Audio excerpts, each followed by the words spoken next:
Welcome back. We are talking with two entrepreneurs who have something very much in common. They both are entrepreneurs with very successful separate businesses and are married to each other. Today we are joined by Bob Eveleth, managing partner of HoldMyMemories.com, with over 50,000 users and growing rapidly. Hi Bob, and welcome to the show. Hi, thanks for having me. One of the things that I'm sure our viewers would like to know is, with all of the franchises that you have been able to achieve great success with, what are some of the challenges that you faced during the process?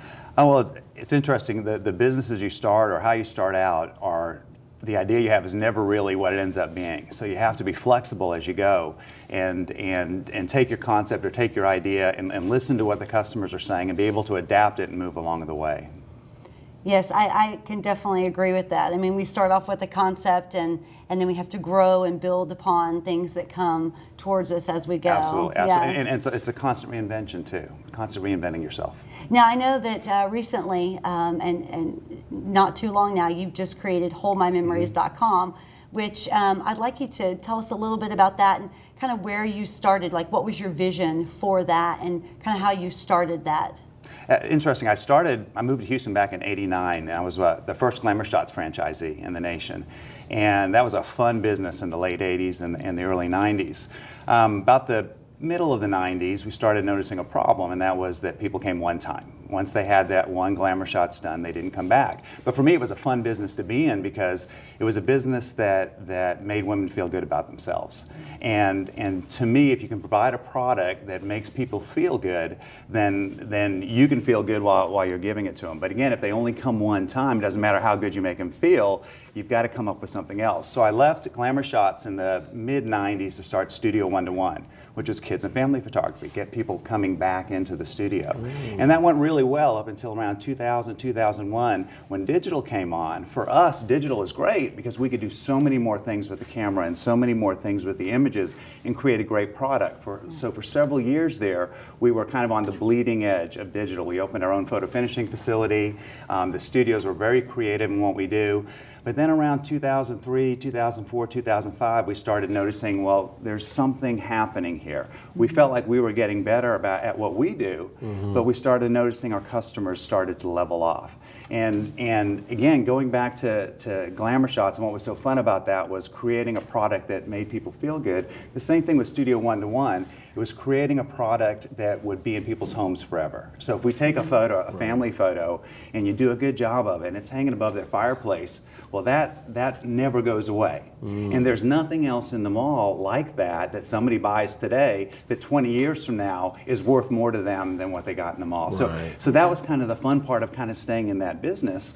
But around mid 2005-ish when we started noticing that our customers started leveling off, and this time it wasn't because our product wasn't good enough and because they were only coming one time, but because there were so many more people out there taking pictures.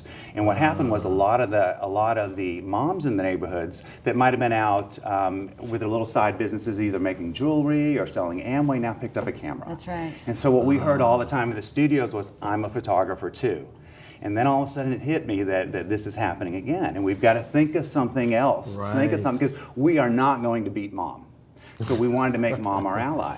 And we came up with HoldMyMemories.com. And what HoldMyMemories.com is kind of a private version of Facebook, if you will. I've got a Facebook account. I love Facebook. All of our family has Facebook. But there's lots of things that I hold in my everyday life, whether it's my kids going off to the first day of school or my son's at the batting cage. I like having those moments. I like my 7-year-old watching him swing the bat and hit the ball, but all my friends don't need to see that. Gotcha. But my kids, 15 years from now, 20 years from now, 30 years from now, to be able to look back on those things and pull them up and see those memories, the things that are important to us today become even more valuable in the future. Yeah. So Hold My Memories, again, it kind of goes back to why are we in this business? Yeah. And that's what I really had to do is step back, and even thinking of the Glamour Shot, step back and go, well, really, why are we in this business? And we're in this business, we're in the photo business because we're capturing memories. That's right. And really, when you start thinking about that way, and don't think about just the paper product, but you Right. think about the memories, and you go, well, no, I'm not in the photography Yeah. business, I'm in the memories business. Yeah. And it just opens up all sorts of things that you can do. That brings up a question. So you had some kind of process to help you see that you needed to make an adjustment over the years. Absolutely. What are some things that you did to see you were on the wrong path? That's a great question. I look at my sitting counts. So I've looked at all of my studios over the years, and I can tell you to the day how many appointments they had on the books for the next 7 days. And to me, that's the barometer. If you look at sales, well, I can increase my sales average $20 or $30 or $40 and make it look like I had a great year. But if my sittings are continuing to drop, you can't eventually have a $5,000 sales average and have 3 customers in a month. Right. So for me, it was looking at that and going, what's happening to our customer accounts? And regardless of what's happening to sales, if your customers are dropping off, you need to look at your business and go, what can I do to get the customers to come back to us? Now, how often are you looking at that metric? Is that a weekly, every day? Every day I know how many appointments our studios have on the books. So after a while, you start to see a trend. And I compare it to last year at this time. I see.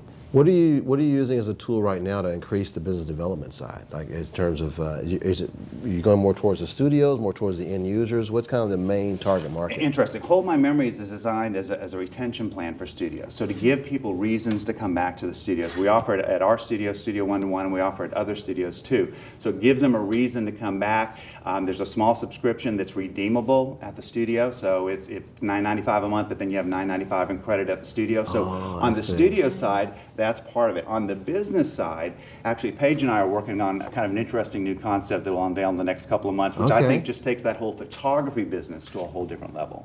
Nice, nice. Well, I know that you've had an extreme love of photography from the very beginning. And what made you take that jump from really diving into being behind the camera to being the entrepreneur that you are today? It's interesting to say because I was never really behind the camera. I always loved photography. I remember in the 5th grade, I think we were living overseas, and for Christmas I got a little cassette player and 2 cassettes, the Jackson 5's Greatest Hits and Sammy Davis Jr. Greatest Hits. And my brother and I think I was 9 and he was 7, decided to form the Eveleth 2. Okay. Well, I learned at a very early age I can't sing, but I love taking pictures, and I enjoyed the photography. I enjoyed the taking pictures, and as when I went to college, my job was as a party pic photographer, but my degree's in accounting. Oh, so wow. I graduated with that accounting degree, and I went to work as an accountant for a while, but I always had a passion for photography, and it wasn't. I'm not the kind of photographer that wins awards. I'm not the kind of photographer that goes, we'll go to these conventions and you see photographers with medals around that win awards for lighting. I can't take a picture to win an award, but I can take a picture to make a mom smile. And I think that's what it's all about. Awesome. Yeah, that's very true. That's very true. What aspect of your personality do you think has been the most beneficial for you in all of the success that you have had?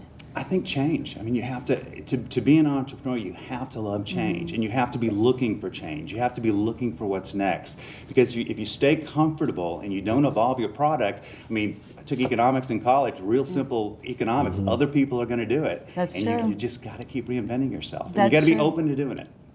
Well, thank you, Bob, for being with us today and for all of your great advice. And thank you for sharing your story and your valuable experiences. Yeah, we want to thank you for joining us here on the Max Your Business show, a show where we're helping you to get some effective ideas to help grow your business. We also want to invite you to join us on Facebook.com/Max Your Business so we can continue the conversation. You'll also find additional clips to our show. I also want to welcome you back for our next show. And remember, expect the best because you deserve what you expect.